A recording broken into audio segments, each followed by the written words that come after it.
जय राधा माधव जय कुंज बिहारी। जय राधा माधव जय कुंज बिहारी।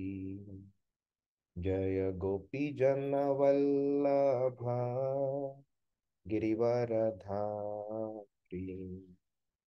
जय गोपी जन वल्लभ गिरिवरधारी। यशोदानंदन व्रज जन रंजन।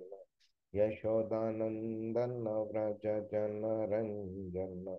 यमुना तीर वनचारी। यमुना तीर वनचारी।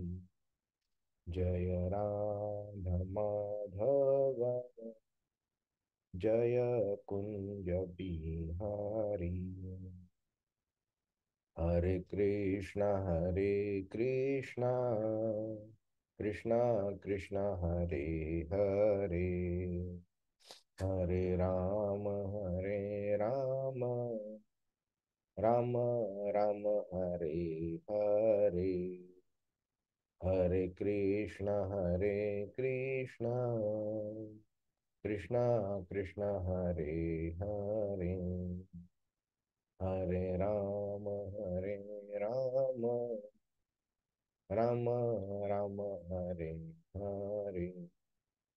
जय राधा श्याम सुंदर राधा श्याम सुंदर राम।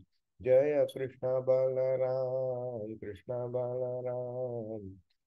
बलराम जय कृष्ण बलराम। जय गौरानिताय जय गौरानिताय। जय जय प्रभुपाद जय श्रील प्रभुपाद। हरिनाम संकीर्तन की जय। श्रीमद् भगवद गीता की जय। श्री प्रभुपाद की जय। ओम ज्ञानतिमिरान्धस्य ज्ञानाञ्जनशलाकया चक्षुरुन्मिलितं येन तस्मै श्रीगुरवे नमः। श्रीचैतन्यमनोभीष्टं स्थापितं येन भूतले स्वयं रूपकदा मह्यं ददाति स्वपदान्तिकं। वन्देऽहं श्रीगुरो श्रीयुतपदकमलं श्रीगुरुं वैष्णवांश्च श्रीरूपं साग्रजातं सहगण रघुनाथान्वितां तं सजीवं साद्वैतं सावधूतं परिजनसहितं कृष्णचैतन्यदेवं श्रीराधाकृष्णपादान् सहगण ललिता श्रीविशाखान्वितांश्च। हे कृष्ण करुणा सिंधु दीनबंधु जगत्पते गोपेश गोपिका कांत राधा कांत नमोस्तुते। तप्त कांचन गौरांगी राधे वृंदावनेश्वरी वृषभानुसुते देवी प्रणमामि हरिप्रिय। वाञ्छाकल्पतरुभ्यश्च कृपा सिन्धुभ्य एव च पतितानां पावनेभ्यो वैष्णवेभ्यो नमो नमः। नमो विष्णुपादाय कृष्णपृष्ठाय भूतले श्रीमते भक्तिभृंग गोविंद स्वामिनिति नामिने। नमो विष्णुपादाय कृष्णपृष्ठाय भूतले श्रीमते भक्ति वेदांत स्वामिनिति नामिने। नमस्ते सारस्वते देवे गौरवाणी प्रचारिणे निर्विशेष शून्यवादी पाश्चात्य देशतारिणे। जय श्री कृष्ण चैतन्य प्रभु नित्यानंद श्री अद्वैत गदाधर श्रीवासादि गौर भक्तवृंद। हरे कृष्णा कृष्ण कृष्णा हरे हरे। हरे राम राम राम हरे हरे। हरे कृष्ण प्रभूजी. 9व्या आणि 10व्या मध्ये मेन जे मी समजली प्रभूजी की योगारूढ व्यक्ती ज्या आहेत, ज्या यम नियम आसन प्राणायाम प्रत्याहार या 4-5 गोष्टी फॉलो करून योगारूढ अवस्थेत जातात, त्या व्यक्तींच्या क्वालिटीज बेसिकली सांगितलेल्या आहे. आणि त्या म्हणजे सांगण्याचं आतापर्यंत आपण जे समजलो होतो ज्ञान अ, आपल्याला असलं पाहिजे, पण ज्ञान असून फक्त चालत नाही, तर त्याच्याबरोबर भक्ती पण तितकीच इक्वली इम्पॉर्टंट आहे. कारण की बेसिकली आपण ज्ञान असून जरुरी नाही की आपल्याला साक्षात्कार किंवा ते सगळं होऊ शकतं. तर भक्तीच्या मार्गाने आणि कृष्ण अ, अ, भावनेच्या मार्गाने आपण जर गेलो तर आपल्याला आत्मसाक्षात्कार होऊन सगळ्या व्यक्तींकडे किंवा जे काय आपल्याला भेटतात ते समान नजरेने आपण बघू शकतो, समान बुद्धीने त्यांना ट्रीट करू शकतो. असं सगळं आपण हा असं आपण मेन 9व्या याच्यात बघितलं होतं.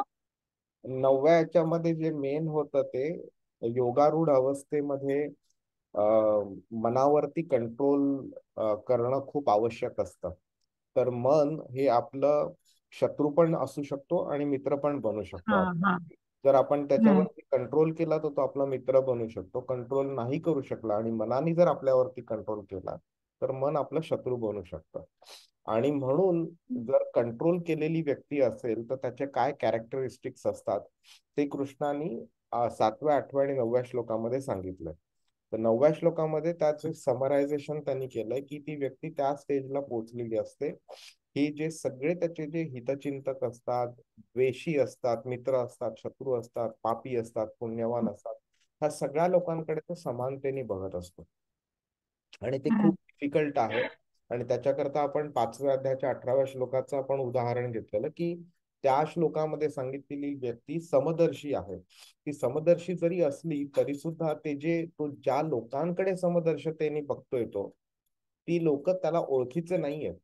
त्यामुळे एखादी व्यक्ती हजारो मैल लांब असलेल्या एका देशामध्ये माझा आणि त्याचा काही संबंध काही नाहीये, तर त्याच्याकडे मी समानतेने बघणं ऑब्विसली मी त्याच्याकडे बघू शकतो, कारण काहीच देणं घेणं नाहीये.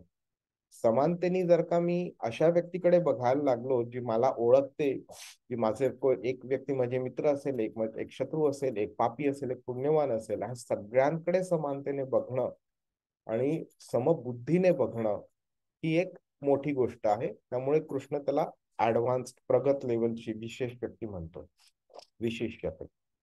आणि 10व्या श्लोकामध्ये आपण नवीन सेक्शन चालू होतोय ह्या अध्यायाचा भगवद्गीतामध्ये. 9व्या श्लोकापर्यंत त्यांनी योगारूढ अवस्थेमध्ये असलेली योगी जी व्यक्ती असते त्याच्या क्वालिटीज कॅरेक्टरिस्टिक्स बद्दल सांगितलेलं आहे. ती योगारूढ अवस्था काय असते ते सांगितलेलं आहे. 10व्या श्लोकापासून 32व्या श्लोकापर्यंत कृष्ण प्रॅक्टिकल ऍप्लिकेशन मध्ये जातो. ऑफकोर्स आपल्या दृष्टीने ते इम्प्रॅक्टिकल आहे, पण तरी सुद्धा त्यावेळी जे व्यक्ती हे करू शकत होते त्यांच्या दृष्टीने ते प्रॅक्टिकल ऍप्लिकेशन आहे. आतापर्यंत 9व्या श्लोकापर्यंत सांगितलेली ती फक्त थिअरी होती. ओके, तर आपण म्हणत होतो की 10व्या श्लोकापासून कृष्ण जे ध्यान योग करायला पाहिजे एका योगीने, ते कसा करायचा, कुठे करायचा, काय पद्धतीने करायचा, काय मानसिकतेने करायचा, त्याबद्दल तो डिटेल्स सांगायला चालू करतोय. तर पहिली गोष्ट म्हणजे एकाकी रहसी स्थित, म्हणजे एका सेक्लुडेड प्लेस मध्ये, जिकडे निर्जन जागेमध्ये आणि एकटेपणाने कोणीही नसलं पाहिजे बरोबर, अशा ठिकाणी ते केलं पाहिजे. आणि मग यत चित्तात्मा, मी त्याप्रमाणे चित्त आत्मा एका वेळी फोकस केला पाहिजे.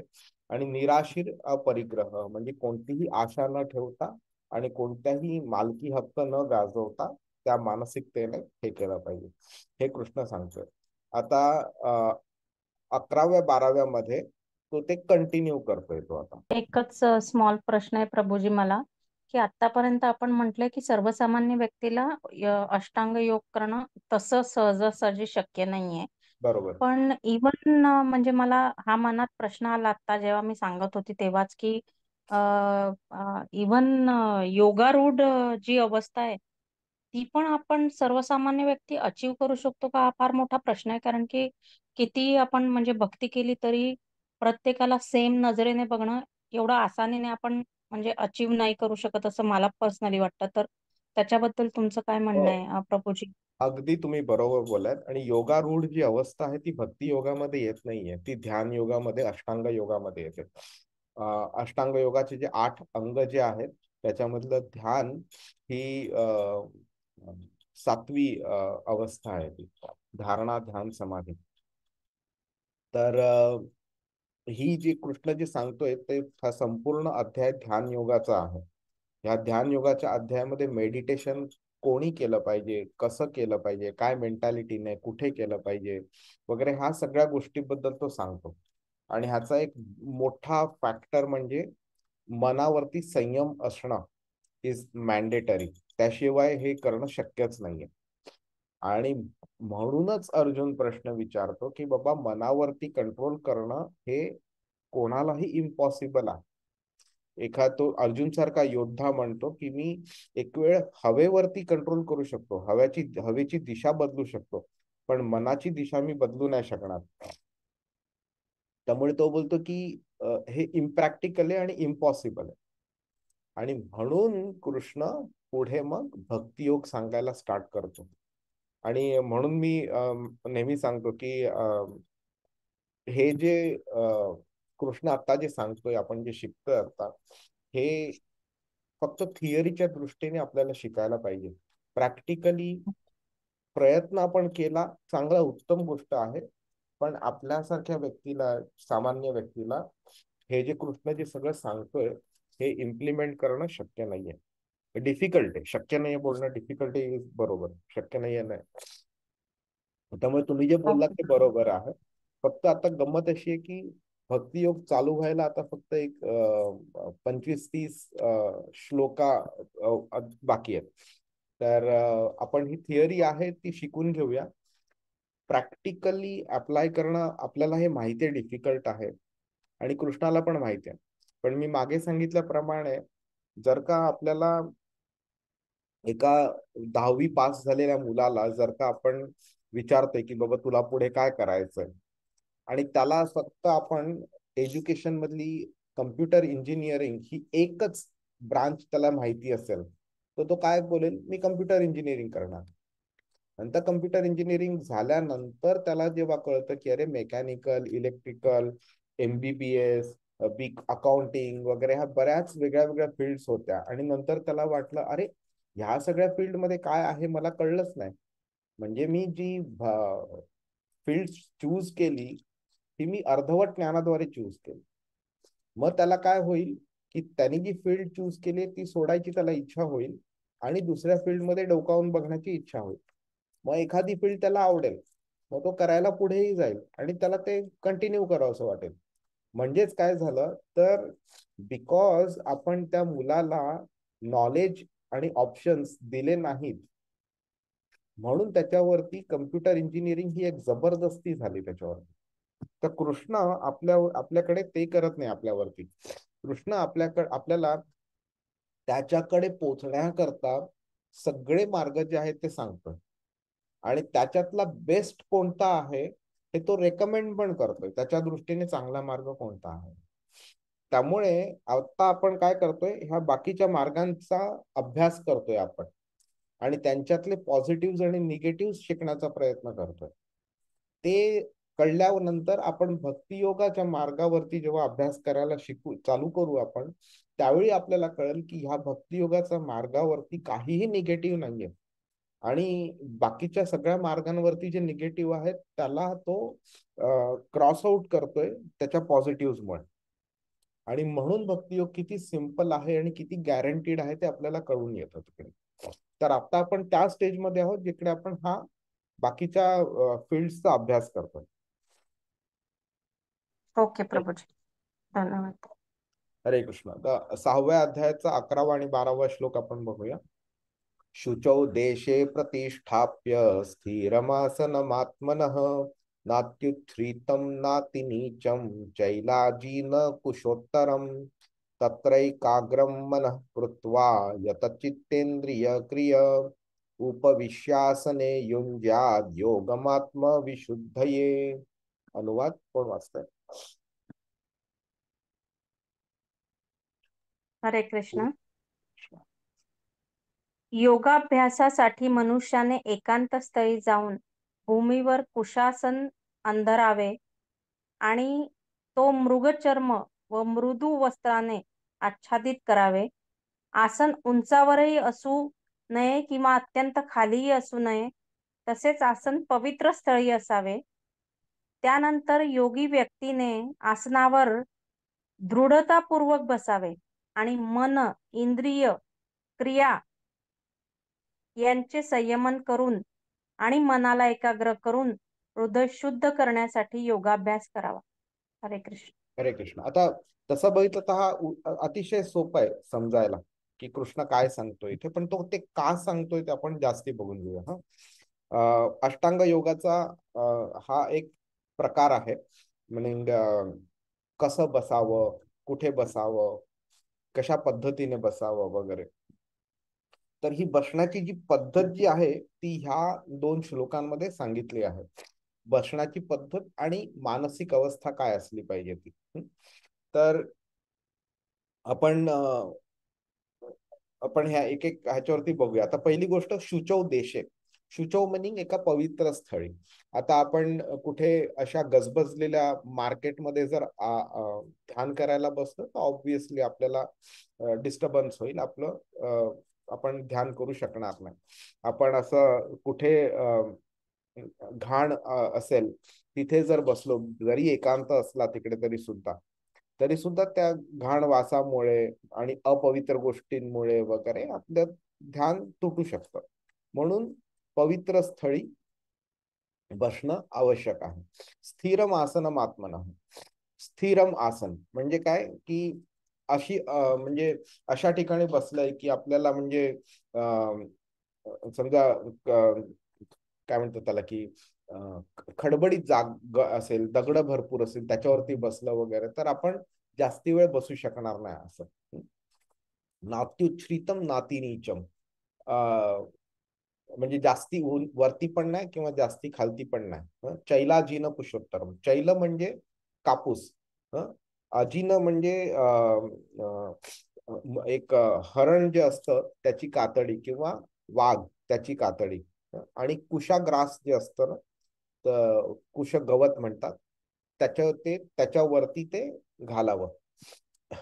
तत्र एकाग्रम मन कृत्वा म्हणजे त्या ठिकाणी एकाग्र मनाच्या अवस्थेत आपण चित्तेंद्रिय क्रिया म्हणजे चित्त आणि इंद्रिय यांच्या क्रिया थांबाव्या आणि ध्यान करावं.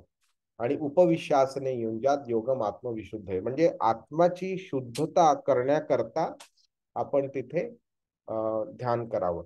हे कृष्ण इथे सांगतोय. तर आपण एक एक आता जरा बघून घेऊया आपण.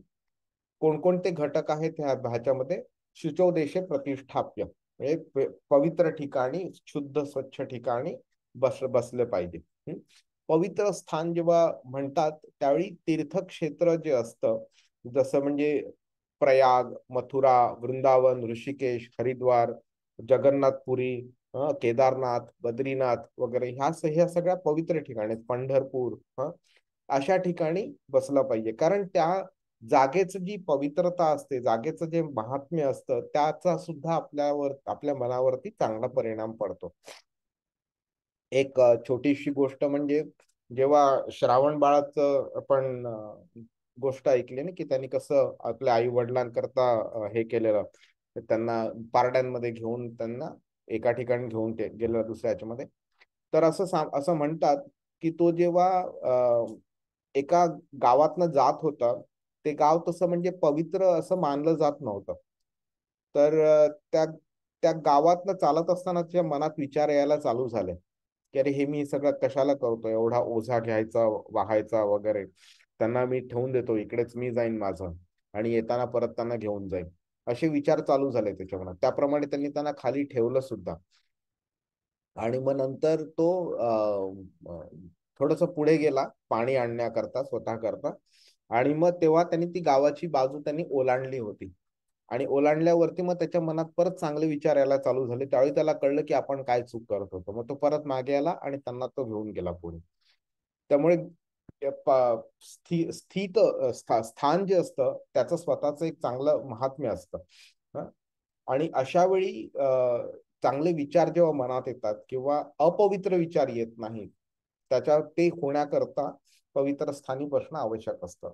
स्थिरम आसन म्हणजे एका स्थिर आसनावरती बसणं. म्हणजे जागा जर का निसरडी असली किंवा असमान असली, खडबडीत असली, दगड वगैरे असली तर बसताना अस्वस्थता येऊ शकते. आपण जास्त वेळ बसू नाही शकणार. आणि अशांतता, जी बाह्य शारीरिक अशांतता असते, ती निर्माण जर झाली तर मग आपल्याला कॉन्सन्ट्रेट करणं डिफिकल्ट जातं. नात्युच्छ्रितम म्हणजे जागा जास्ती वरती नाही पाहिजे. म्हणजे अगदी समजा कोणी बोललं की मी 100 फूट वरती जाऊन बसीन वरती वगैरे, तर तसंही केलं नाही पाहिजे. काय होतं त्याचं केल्याने, तर आपलं कधी डोळे उघडले जाऊ शकतात आणि मग नंतर आपल्याला आजूबाजूच्या गोष्टी दिसतात, माणसं दिसतील किंवा काही पशु पक्षी प्राणी वगैरे दिसतील आपल्याला वगैरे. आणि मग त्यांच्यामुळे आपलं मग ते विचार निर्माण होतात मनामध्ये किंवा आपलं म्हणजे ती आपलं कॉन्सन्ट्रेशन लूज होऊ शकतं त्यातनं. आणि मग आपल्याला गोष्टी कुठला आवाज वगैरे ऐकू आला तर आपल्याला ते बघण्याचा मोह वगैरे होतो. म्हणजे मन बेसिकली विचलित होऊ शकतं ह्या प्रेक्षणीय स्थळांवरती नजर आपली गेली तर. नाती नीच म्हणजे जास्ती खालती पण नाही पाहिजे, अगदी जमिनीवरती सुद्धा पूर्णपणे असलं जास्ती खालती असलं तरी तर काय होतं की कीटक वगैरे त्यांचा त्रास होऊ शकतो आपल्याला. बाकी जे प्राणी वगैरे असतात त्यांच्याकडनं उपद्रव निर्माण होऊ शकतो. आणि मग त्याच्यातनं परत आपली मग समजा मुंग्या किंवा काही छोटे इन्सेक्ट्स वगैरे जर चावायला वगैरे लागले तर मग ते कॉन्सन्ट्रेट करणं मग अजून डिफिकल्ट होतं. आणि चैलाजिन कुशोत्तरम. आता अजिन म्हणजे हरणाची कातडी किंवा वाघाची कातडी सुद्धा असू शकते. चैल म्हणजे कापसाची जी गादी म्हणू शकतो आपण. आणि कुशोत्तर म्हणजे कुशग्रास असतो, जे गवत असतं त्याची अशी बसण्यासारखी एक आसन बनवलं जातं, त्याच्यावरती हरणाची कातडी ठेवली जाते आणि त्याच्यावरती मग कापसाचं ते बनवलं जातं. तर हे का असतं तर जे वाघ किंवा हरिण असतं त्यांची जी कातडी असते त्याच्यामध्ये काही असे केमिकल्स असतात ज्याच्यामुळे इन्सेक्ट्स जवळ येत नाहीत, त्यांना असं दूर टाकलं जातं. आणि ते टाकल्यामुळे मग इन्सेक्ट्स नाही आले की मग ह्यांचं डिस्टर्बन्स होत नाही. आणि कापूस जे असतं त्याच्यामुळे ते सॉफ्टनेस येतो, त्यामुळे आपलं परत डिस्टर्बन्स होत नाही मग. आणि सरपटणारे प्राणी वगैरे जे असतात ते येत नाहीत मग. आणि कुशोत्तर म्हणजे कुश असतं, ते कुशा सुद्धा मध्ये असा एक स्मेल असतो. कुशा म्हणजे एक प्रकारचा गवत असतो आणि त्याच्यामध्ये असं एक प्रकारचं स्मेल येतो ज्याच्यातनं सुद्धा इन्सेक्ट्स लांब ठेवले जातात. तर आता तुम्ही बघा की आपण जर का हे सगळं ज्ञान नसेल आपल्याला की कोणत्या गोष्टीमुळे इन्सेक्ट्सना आपण लांब ठेवू शकतो तर आपण काय करू, आपण पेस्ट कंट्रोल करतो आपण.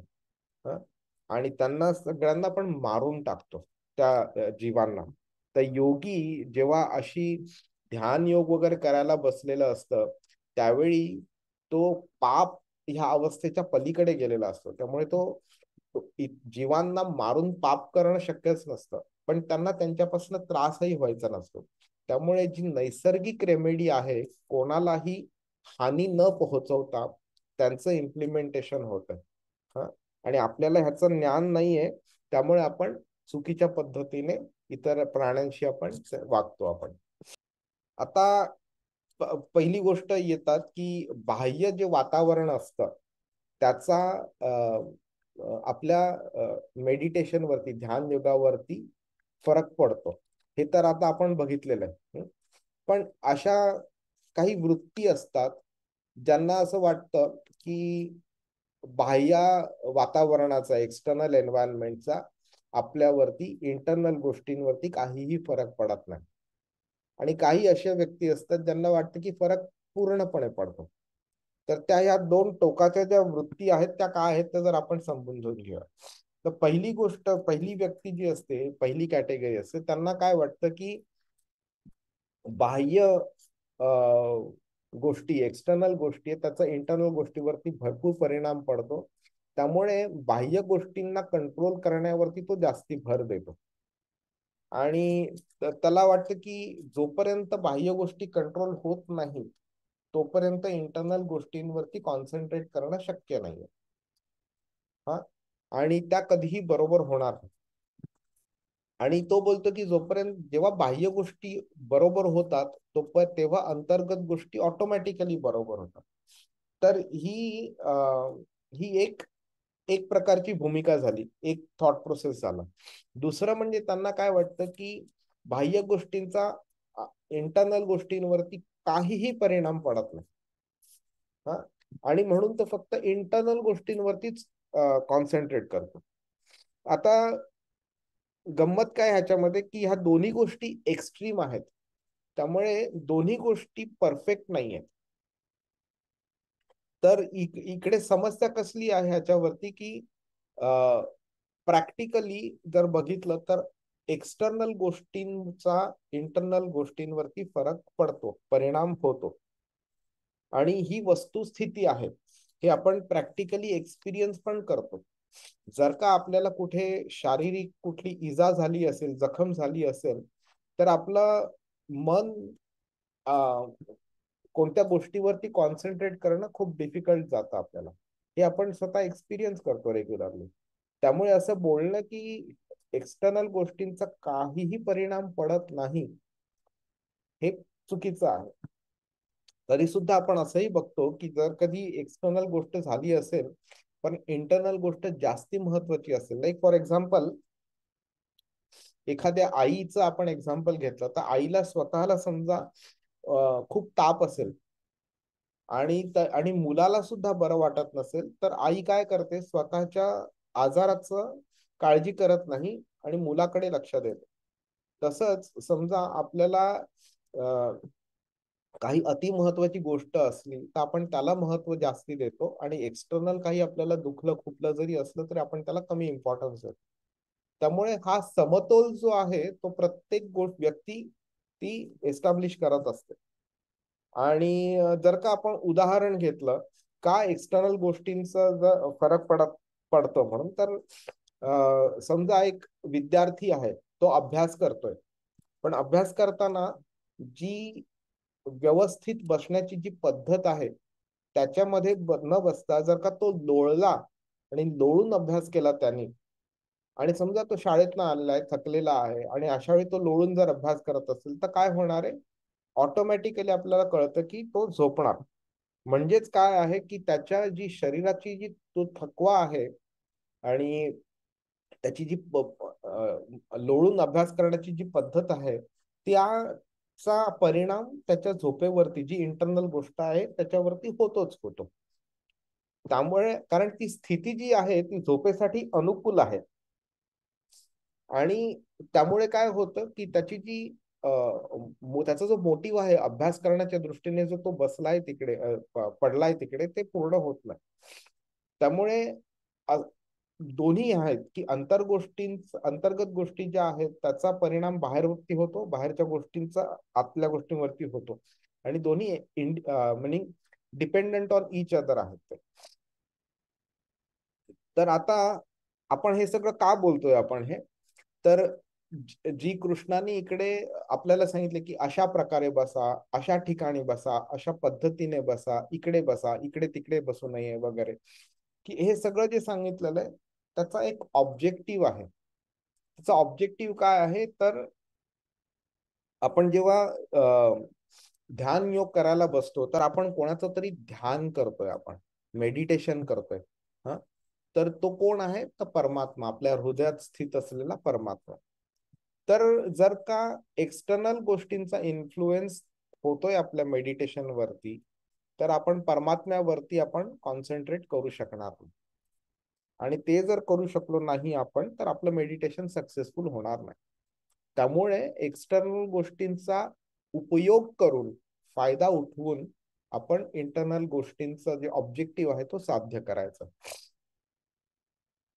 आणि दोन्ही गोष्टींना काइंड ऑफ संतुलन मध्ये ठेवायचं आणि कोणत्याही एका गोष्टीला अनावश्यक अति असं महत्व देऊ नये आपण. बाह्य गोष्टींना पूर्णपणे दुर्लक्ष करू नये किंवा त्यांना क्षुल्लक पण ठरवायचं नाही, किंवा अंतर्गत गोष्टींवरती फक्त केंद्रित करणं लक्ष, असंही करू नये. आणि असं जर करतो तर त्या व्यक्तीला प्रगती करणं थोडं डिफिकल्ट होतं. हा, ओके. तर आता कृष्णानी 10व्या अध्यायामध्ये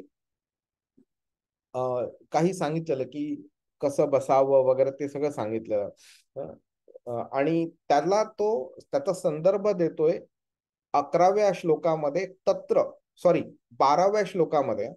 12व्या श्लोकामध्ये त्यांनी तत्र हा शब्द वापरलाय, तत्र एकाग्रम मनः कृत्वा. त्यामुळे आपल्याला कळून येतंय की 11व्या श्लोकामध्ये त्यांनी हा एक्सटर्नल गोष्टी सांगितलेल्या, शुचो देशीय प्रतिष्ठाप्य स्थिरमासनम आत्मनः वगैरे. आणि आता ह्या 12व्या श्लोकामध्ये तो तत्र एकाग्र म्हणतो. तो तत्र हा जो त्यांनी शब्द वापरलेला आहे म्हणजे त्या ठिकाणी असं तो सूचित करतोय. तर तो त्या ठिकाणी हा शब्द वापरतोय, त्याचा पर्पज काय आहे हे आपण जाणलं तर आपल्याला कळेल की कृष्ण सुद्धा एक्सटर्नल गोष्टींचा इन्फ्लुएन्स इंटरनल गोष्टींवरती होतोय हे कन्फर्म करतोय. आणि ते जर नसतं तर कृष्णाने ह्या सगळ्या गोष्टी सांगितल्याच नसत्या. तो बोलला असं तुम्ही जिथे पण आहात, जसे पण आहात, तिथे मेडिटेशन चालू करा म्हणून. पण तो तसं बोलत नाहीये तो. आणि अशा ठिकाणी एकाग्रम मन कृत्वा, एकाग्र व्हावं मनावरती आणि त्याप्रमाणे आपण मेडिटेशन करावं. आणि ही kind of a prerequisite आपण म्हणतो ना, it's a prerequisite to come to a good place आणि तिथे मेडिटेशन करावं. आता आपण यतचित्तेंद्रिय क्रियतानी हा शब्द वापरलाय. तर चित्त, चित्त म्हणजे काय? आता बऱ्याच ठिकाणी आपल्याला वाटतं की चित्त आणि मन हे सेम आहे म्हणून. तर तसं नाही येते. तर चित्त आणि चेतना हे काय असतं आणि ह्या दोघांमध्ये फरक काय ते बघून घ्या. तर आत्मा जी असते त्याला चेतना असते. शरीरात जोपर्यंत आत्मा आहे तोपर्यंत शरीरामध्ये चेतना आहे. आत्म्याने शरीर सोडलं रे सोडलं की शरीरातली चेतना निघून जाते. म्हणजेच काय की शरीर हे एक नुसतं हाडामासाचं एक गोष्ट राहून जाते. बरोबर. एक जीवित व्यक्ती आणि मृत व्यक्ती ह्या दोघांमध्ये काय डिफरन्स आहे? तर जीवित व्यक्तीमध्ये आत्मा आहे, मृत व्यक्तीमध्ये आत्मा नाहीये. तर आत्मा असणं हे शरीराच्या हालचालीवरनं, त्याच्या रिस्पॉन्सवरनं वगैरे समजू शकतो आपण. जी म्हणजे त्याची चेतना आहे. आणि चित्त काय असतं? तर आपण जेव्हा ही चेतना भौतिक पदार्थांमध्ये मिक्स होते, त्यांच्याशी इंटरॅक्ट करते, त्यावेळी त्या मूर्त चैतन्याला चित्त असं म्हटलं जातं. आता आपण एक एक्झाम्पल बघू आणि ह्या दोघांमधला डिफरन्स समजून घेऊया. तर चित्रपटगृहामध्ये काय होतं? आपण एंटर करतो त्यावेळी लाईट वगैरे असतात. आपण आपली सीट बघतो, आपण बसतो त्या सीटवरती वगैरे. सीटवरती जे शेजारी असतात बाजूला वगैरे, इतर गोष्टी, त्या भिंती, तो पडदा वगैरे, बाकीचे लोक, बाकीच्या सीट्स वगैरे आपण सगळं बघतो आणि बसतो आपण. नंतर काय होतं? चित्रपट चालू होतो. त्यावेळी तो लक्ष व्यक्ती जी असते ती चित्रपटाच्या त्या पडद्यावरती लक्ष केंद्रित करतो. नंतर जसा जसा चित्रपट पुढे होत चालत जातो तसा तसा तो त्याच्यामध्ये चित्रपटात गुंतत जातो, तो मग्न होतो. आणि काय करतो तो की तो विसरून जातो की आपण बाहेर बाजूला आपण जे भिंती बघितलेल्या, सीट्स बघितलेल्या, बाजूचे प्रेक्षक बघितलेले वगैरे, ह्या सगळ्या गोष्टींबद्दल तो विसरून जातो आणि फक्त पडद्यावरती दाखवलेल्या गोष्टींचा अनुभव घेतो. अशा वेळी आता आपण काय करूया की त्या चित्रपटाचा जो पडदा जो आहे ना, त्याला आपण शरीराशी तुलना करूया त्याची. आणि हा जो प्रेक्षक आहे तो आत्मा आहे अशी त्याला तुलना करूया. असं जर आपण केलं की आपल्याला समजू शकतं की जेव्हा आत्मा शरीरामध्ये प्रवेश करतो त्यावेळी तो स्वतःला आत्मा आहे हे विसरून जातो आणि फक्त शरीरावरती केंद्रित करतो गोष्टी. त्यामुळे त्याला बाकीच्या कोणत्याही गोष्टी समजून येत नाहीत आणि त्याच्यावरती त्याचं लक्ष राहत नाही त्याचं. आणि तो पूर्णपणे त्या शरीरात अडकलेला असतो. म्हणजे जसा प्रेक्षक पूर्णपणे त्या पडद्यावरच्या चित्रपटावरती तो पूर्णपणे मग्न झालेला असतो. त्यामुळे त्याला चित्रपटाच्या पडद्यावरती चित्रपटा व्यतिरिक्त काय चाललंय, काय होतंय, बाहेरच्या जगात काय होतंय, काहीही त्याला देणं घेणं नसतं, काही संबंध नसतो, त्याला माहिती पण नसतो त्याला. आणि तो सक्षमही नसतो.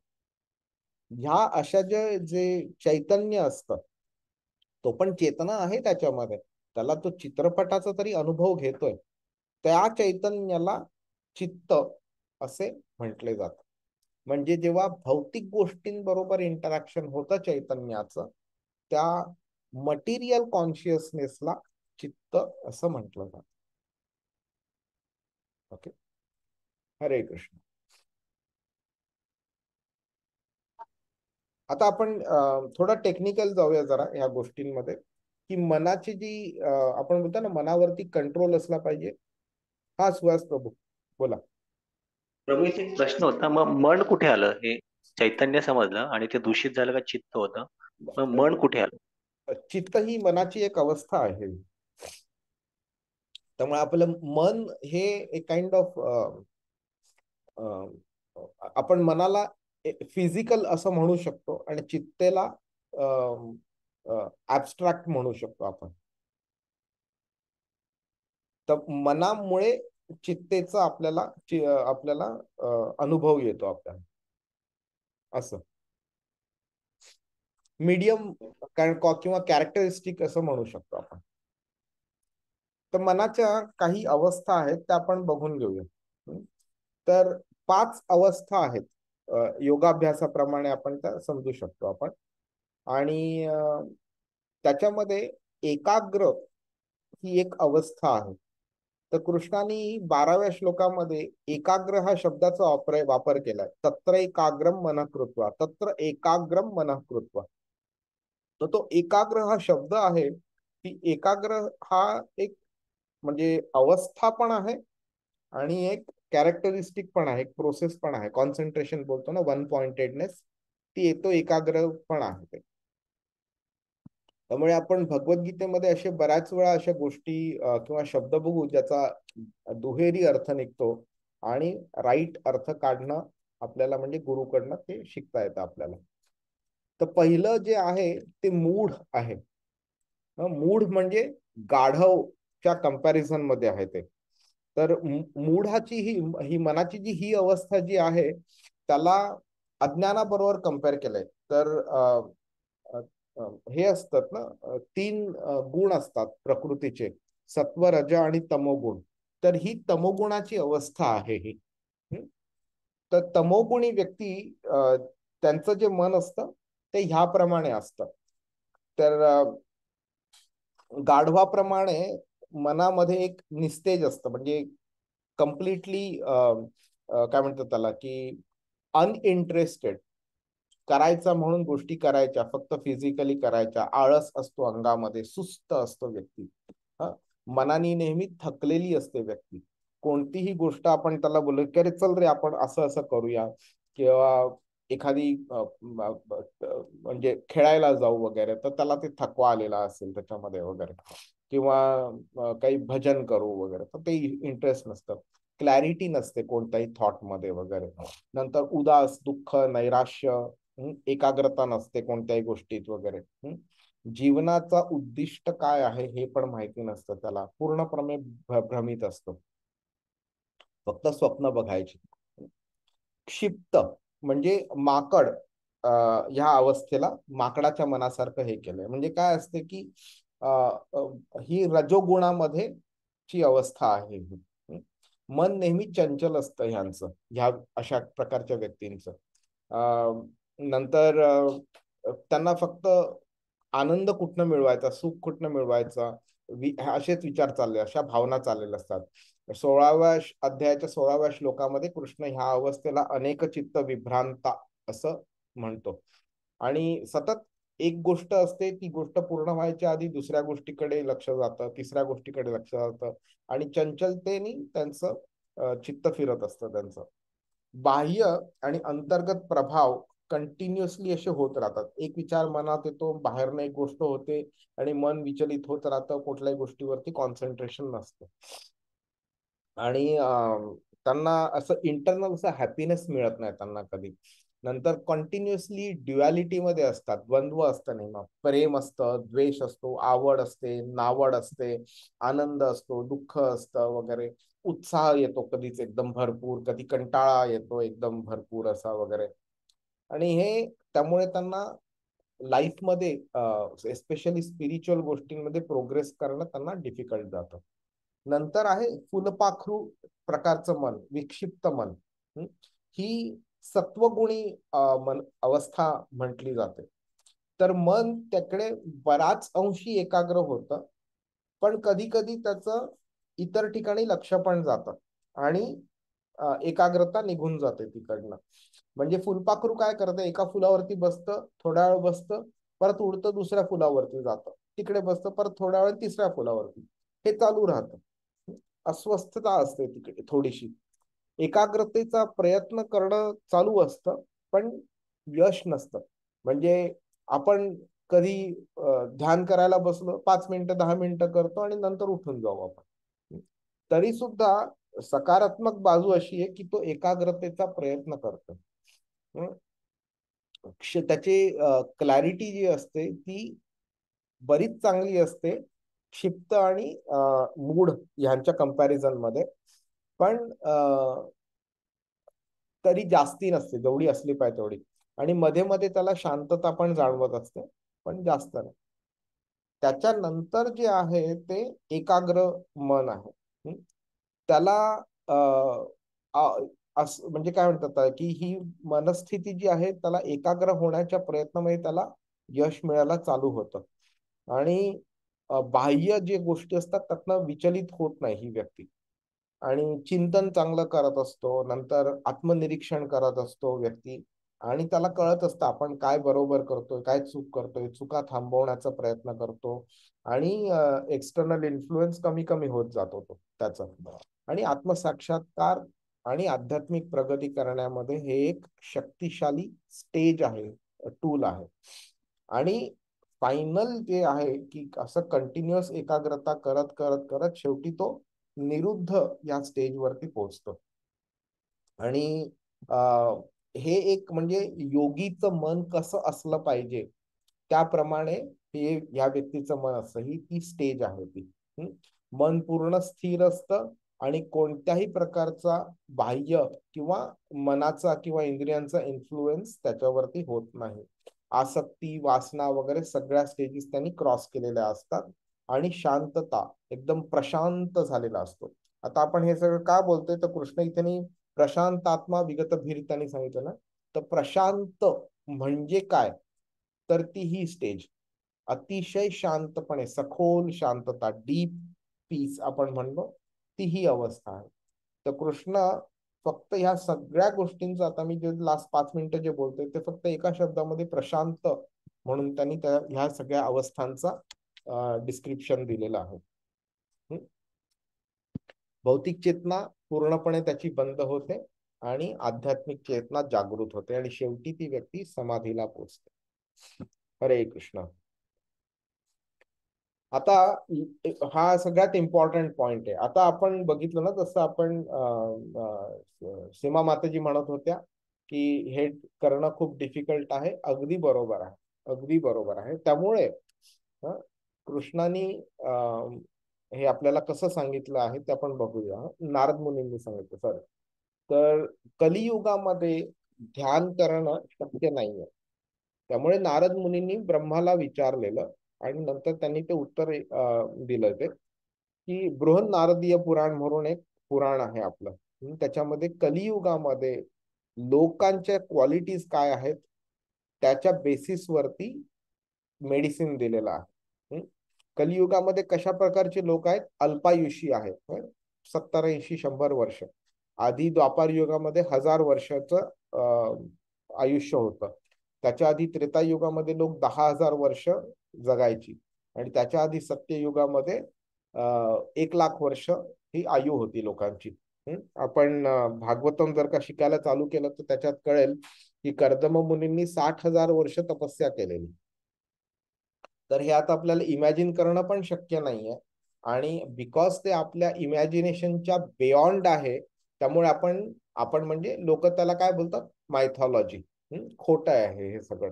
पण ती मायथॉलॉजी नाही, ती हिस्ट्री आहे. ती लोक जेव्हा मायथॉलॉजी हा शब्द वापरतात तर आपण त्यांना शिकवायला पाहिजे की मायथॉलॉजी हा मिथ या शब्दाने बनलेला आहे.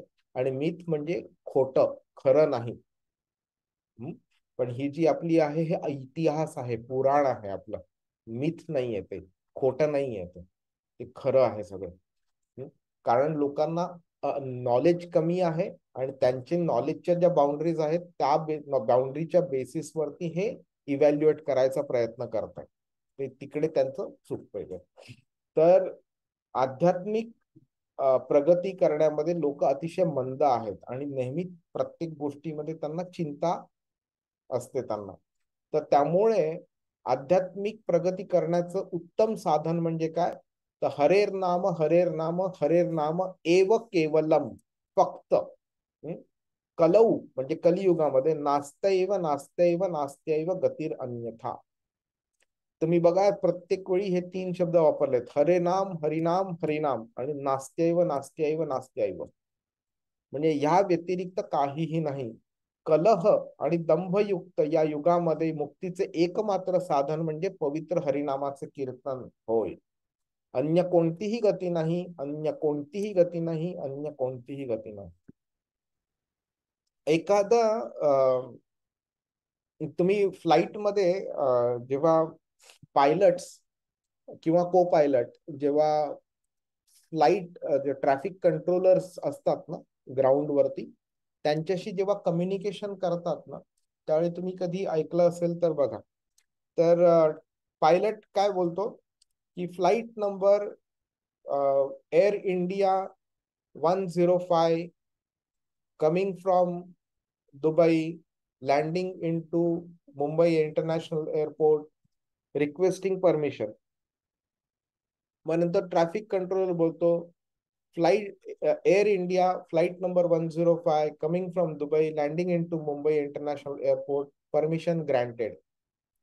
मग पायलट त्याला परत फायनल रिस्पॉन्स देतो, air India flight number 105 coming from Dubai landing at Mumbai international airport permission accepted ready to land. परत तो फ्लाइट कंट्रोलर बोलतो, air India flight number 105 coming from Dubai, landing at Mumbai International Airport, okay, everything ready, you can land.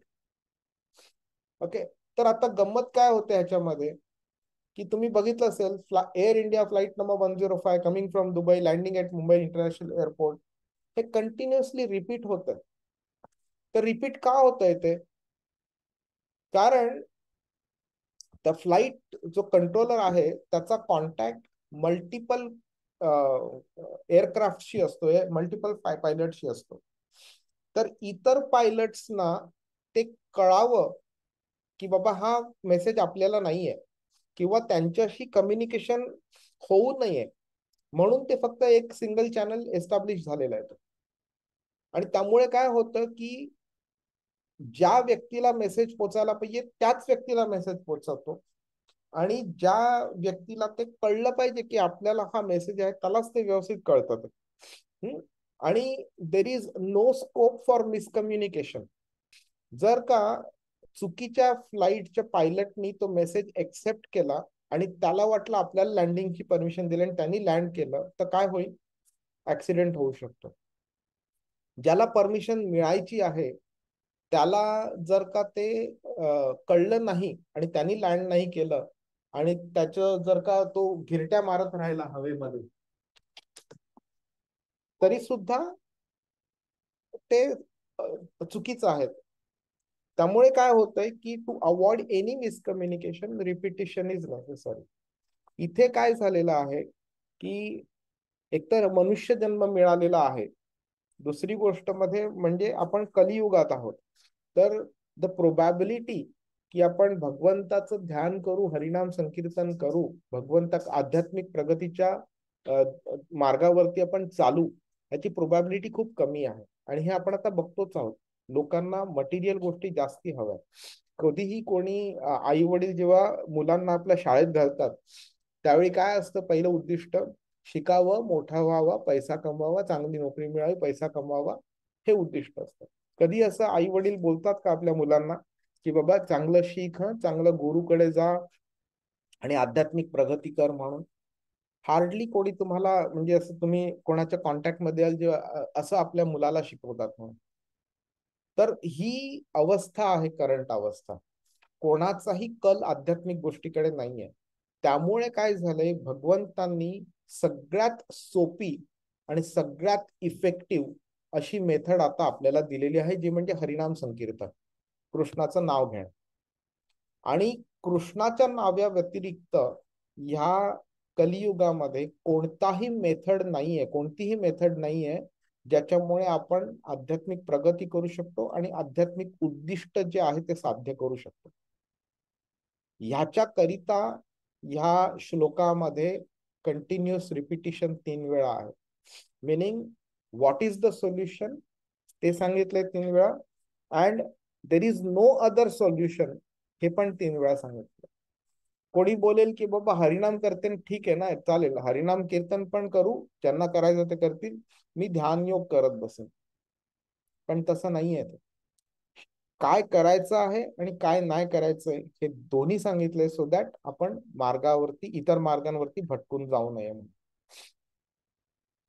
आणि तुम्ही practically तुम्ही हे experience कराल. जर का तुम्ही आता चॅन्टिंग स्टार्ट केलं असेल ना, तर तुम्ही प्रॅक्टिकली लगेच एक्सपिरियन्स कराल. तुम्हाला तुमच्या कॉन्सन्ट्रेशन वाढेल, चुकीचे विचार मनात येणं कमी होत राहील, तुमचं कृष्णा रिलेटेड विचार मनात येणं वाढत जाईल. तुमचं जे जो कल असतो माणसाचा भौतिक गोष्टींमधनं आनंद मिळवायचा, तो कल कमी कमी होत जातो.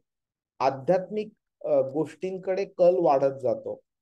भगवद्गीता शिकणं किंवा हरिनाम संकीर्तन कोण करत असेल तर ऐकणं, जप करणं, किंवा बाकी शास्त्र भागवतम वगैरे वाचणं, भक्तांबरोबर राहणं, प्रसाद खाणं, वाचन करणं, आध्यात्मिक गोष्टींचं वाचन करणं, या गोष्टींकडे कल वाढत जातो ऑटोमॅटिकली. आणि तिकडे 3ऱ्या अध्यायाच्या 13व्या श्लोकामध्ये प्रभुपादांनी लिहिलंय की हरिनाम काय करतं, तर जेव्हा आपण प्रसाद घेतो ना, समजा एखादी आजारी व्यक्ती असेल, तर आजारी व्यक्ती डॉक्टरकडे गेल्यावरती डॉक्टर त्याला औषध देतो, आणि ते औषध काय करतात, शरीरामध्ये जातं आणि जे जर्म्स असतात त्यांचा नाश करतो आणि माणसाला बरं करतो. तसंच प्रसाद काय करतो, आपण बोलतो ना की प्रसाद खायचा, जे अन्न जे प्रसाद नाहीये ते खायचं नाही. तर जेव्हा प्रसाद खातो आपण त्यावेळी काय होतं, प्रसाद आतमध्ये जातो आणि आपली मानसिक स्थिती जी आहे ना त्याचं इम्प्रुव्हमेंट करत राहतो. भौतिक गोष्टींकडे कल जो असतो आपला कमी कमी करत जातो, इंटरनल प्युरिफिकेशन करत राहतो प्रसाद. आणि हरिनाम संकीर्तन एक्झॅक्टली तेच करतं. जसं जेवढं आपण हरिनाम संकीर्तन करू, कृष्णाचं नाव घेऊ, त्याप्रमाणे तो मनाची शुद्धीकरण तो करत राहतो.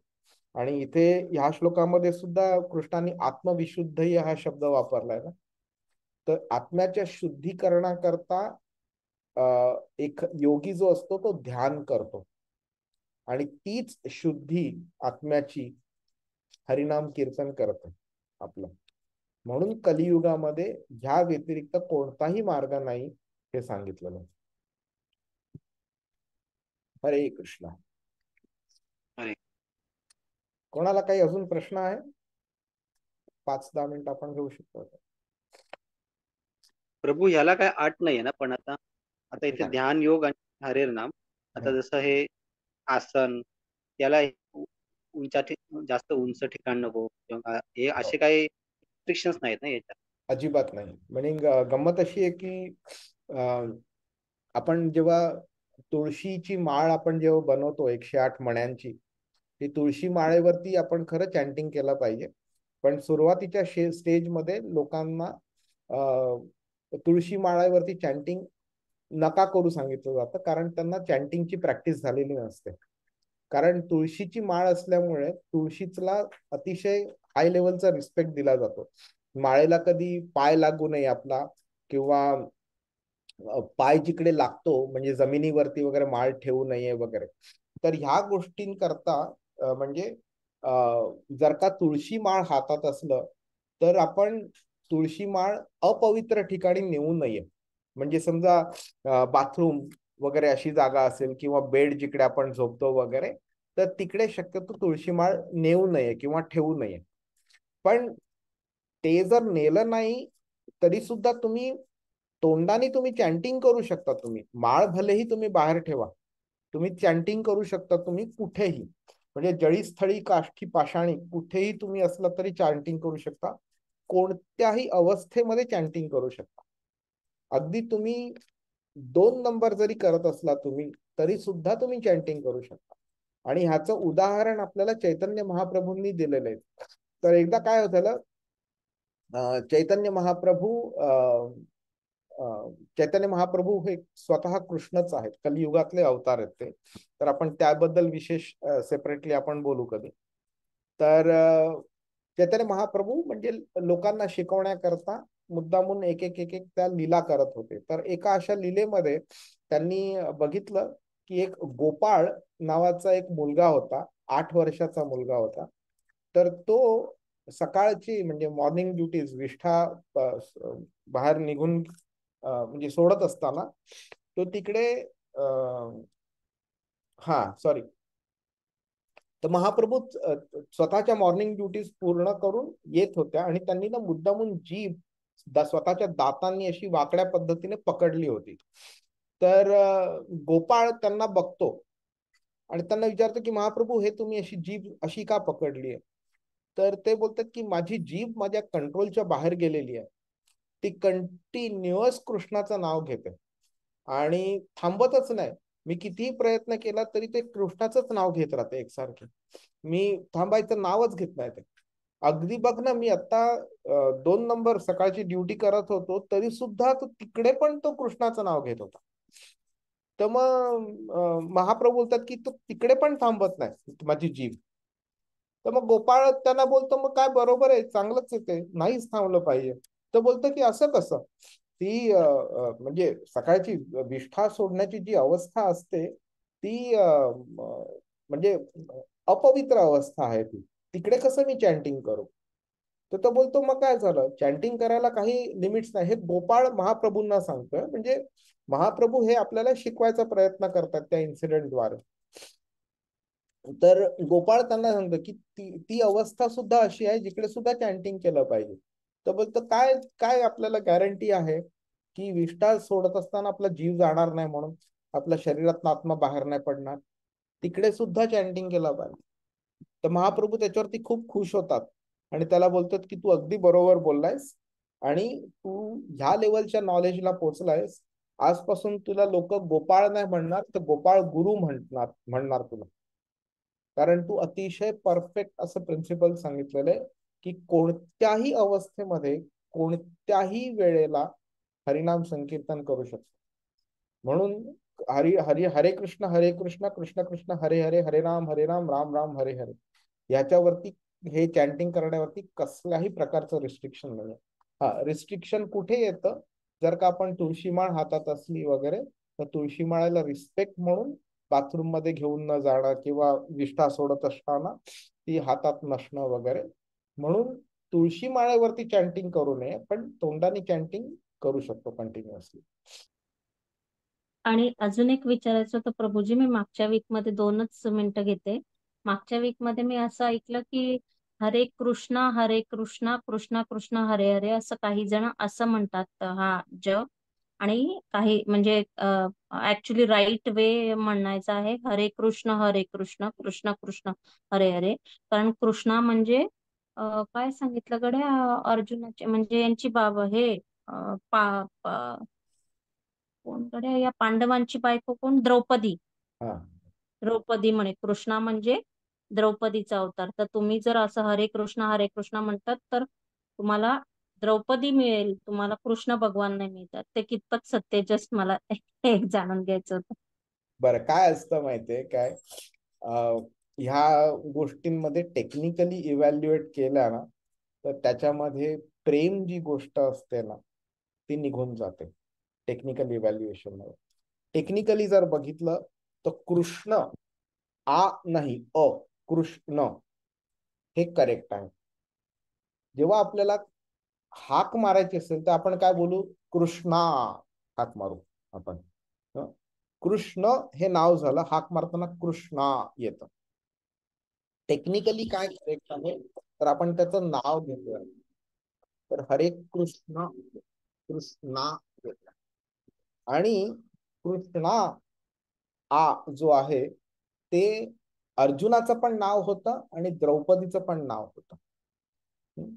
त्यामुळे समजा आपण कृष्णा हाक मारली आणि आपल्याकडे अर्जुन आला किंवा द्रौपदी आली तरी काही चुकीचं नाहीये ते. कारण अर्जुन आणि द्रौपदी हे कृष्णाचे नित्य सखा आहेत. मिनिंग कॉन्स्टंटली ते कृष्णाबरोबर असतात. एकही क्षण ते कृष्णाला सोडत नाहीत. त्यामुळे जर का तुमच्याकडे जर अर्जुन किंवा द्रौपदी आली तर मागोमाग कृष्ण पण आलेलाच असेल. त्यामुळे वाव, फंटास्टिक. त्यामुळे ह्याची आवश्यकता नाही. आणि आता आपण ह्याला एका वेगळ्या पर्स्पेक्टिव्हने बघूया. जेव्हा आपल्याला प्रत्येकाला मूल आहे ना, प्रत्येकाची मुलं आता 8, 10, 15, 20 वर्षाची झाली असतील. ती कधीतरी 2 वर्षाची तरी होतीच ना. त्यावेळी आई बाबा हे त्यांना बोलायला तसं सोपं नव्हतं. दादा वहिनी वगैरे हे बोलायला सोपं नव्हतं. जेव्हा ते हाक मारायचे आपल्याला त्यावेळी ते आपल्याकडे बघायचे आणि तत्पप करून काहीतरी हाक मारायचे. ते आपलं नाव नाही घ्यायचे तरी पण आपल्याला कळायचं ना की ते आपल्याला हाक मारतायत. तर तसंच इथे कृष्णा भलेही आपण बोलू पण हृदयात जो परमात्मा आपल्या स्थित आहे त्याला माहितीये की आपण कृष्णला हाक मारतोय. त्यामुळे यायचं कोणी हेही त्यांना माहितीये. हा, कृष्णाला माहिती आपण त्याला हाक मारतोय तो स्वतःच येईल. भलेही आपण कृष्णाला कृष्णा कृष्णे किंवा काहीही हाक मारली तरी सुद्धा येईल तो कृष्णच येईल. टेक्निकल आणि अजून एक होतं ना माताजी त्यावेळी प्रेम बाजूला निघून जात. जेव्हा 2 वर्षाचा माझा मुलगा किंवा माझी मुलगी जेव्हा मला त्यांचा हात ते वरण भातामध्ये पूर्णपणे बुडवायचे आणि मला जेव्हा भरवायला यायचे घास त्यावेळी मी टेक्निकली त्यांना बोलू शकतो की हे अनहायजेनिक आहे म्हणून. हा, अशा प्रकारे जेवायचं नाही. हा, you need to take meaning properly 5 बोटांमध्ये जेवण असलं पाहिजे. हाताला टच नाही झालं. मी हे सगळं सांगू शकलो असतो. पण मला काय बघायचं होतं त्याच्यात की माझ्या मुलाचं माझ्यावर किती प्रेम आहे. जी मुलगी मला येऊन भरवते प्रेमाने मी तिचं प्रेम बघू का त्याचं टेक्निकल इव्हॅल्युएशन करू. हा प्रभूजी, मला आता तुम्ही हे सगळं सांगितलं त्याच्यावरून अजून एक प्रश्न आला की मी साधारणतः जेव्हा जप केला जातो माझा तेव्हा असं एकदम मनात प्रेम भावना असतेच असं नाही की आपल्या तोंडून देवाचा जप व्हावा ही भावना सध्या तरी मनात आहे. म्हणजे मी तुम्हाला एकदम प्रांजळ मत सांगते. बरोबर. तर ते पण म्हणजे कधी कधी असं वाटतं की नाही आपण जप का करतोय तर आपल्याला मुक्ती मिळावी म्हणून आपण करतोय तर याच्यामध्ये पण आपला स्वार्थ आहे नाही असं मनात कधीतरी येतं. तर ती प्रेम भावना अजून माझ्या चॅन्टिंग मध्ये निर्माण नाही झाली असं मला. अगदी माताजी ही जी अवस्था आहे ती बराच वेळ चालू राहील तशी. ओके.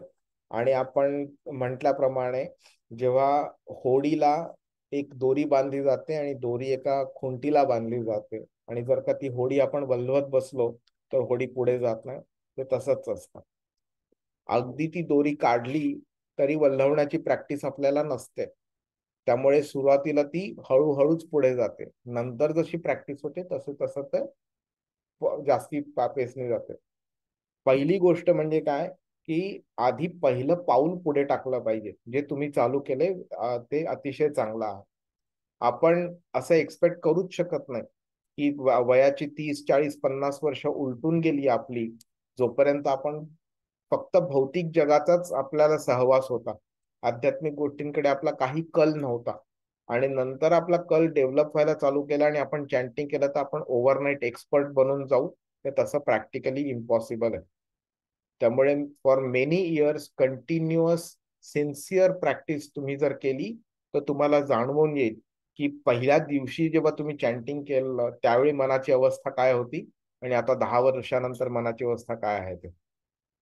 आणि प्रेमाची भावना उत्पन्न हळूहळू नक्की होईल. 100% होईल. पहिल्या दिवशी नाही होणार, काही वर्ष लागतील पण होईल म्हणजे नक्की होईल. एकदा कृष्णाचं नाव आतमध्ये गेलं ना की प्युरिफिकेशन प्रोसेस ऑटोमॅटिकली स्टार्ट होते. आणि ओके प्रभू. एक करेक्शन करू इच्छितो. आपण चॅन्टिंग करतो मुक्ती करता करत नाही. मुक्ती करता तुम्ही ध्यान योग पण करू शकता. समाधी घेऊन तुम्ही मुक्ती मिळवू शकता. आपण चॅन्टिंग करतो हे भक्ती मिळवण्याकरता करतो, कारण mukti is a by product of bhakti. भक्ती मिळाली तर मुक्तीची काय आवश्यकताच नाही उरत, कारण नित्य मुक्त म्हणजे एक व्यक्ती जी कृष्णाचा भक्त आहे ती पृथ्वीवरती राहिली काय किंवा स्वर्गात गेली काय किंवा पाताळात गेली काय किंवा कृष्णाच्या धामी गेली काय, ती मुक्तच असते. तो ह्या भौतिक गोष्टींच्या अधीन नसतो, तो मुक्त असतो. त्यामुळे आपण चॅन्टिंग करतो भक्ती करता करतो, मुक्ती करता करत नाही आपण. वाव वाव, मस्त मस्त सांगितलं प्रभूजी, खूपच छान. धन्यवाद प्रभूजी. हरे Krishna. Hare Krishna, Krishna Krishna,